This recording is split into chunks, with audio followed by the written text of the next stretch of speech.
এবার বড় কাকা এ করা কিন্তু ভালো না তোর বসিতে ছুটে জায়গা দে বসিতে এবার মনে হচ্ছে ওই মাছটা দেখি দাঁড়া না এটা একটু বড় লাথি মারিস না, দয়া করে লাথি মারিস না ওই যে ওটার সাইজ হ্যাঁ, এই, ওটার সাইজ এডি ধরি না চাই পাঁচটা দলে তো ফেরাই গেলাম ওই কথা কয় দি মাছলি কথা কয় আর রাখ না আগে বসিটা ছুটাইতে দে ছুটছে তো।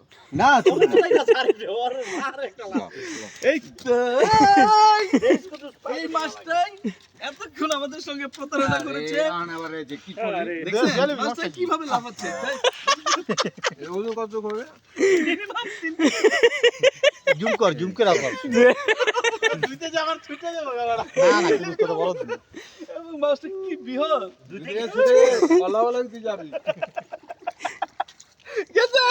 গেছে। দে মামা। কি সুন্দর মাছ দেখছেন? যা টাইট করে ধরেন ইলিশ, এই কি বলে কলকাতা ইলিশ। এটাকে 20 টাকা। দাদা আমাকে 100 গ্রাম দেন তো মাছ হ্যাঁ, এই মাছটা 20 টুকরা করা হবে। না দাদা 20 টুকরা হবে না 50 টাকা করে। আমাদের বাসায় মেহমান এসেছে 50 টুকরা করতে হবে এটা আরে মায়া লাগে রে।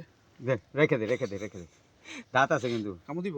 কামড় তো দিবই তো আধার কার্ড লেগে তোকে চাইছে আরে বন্ধু আর দুই চেক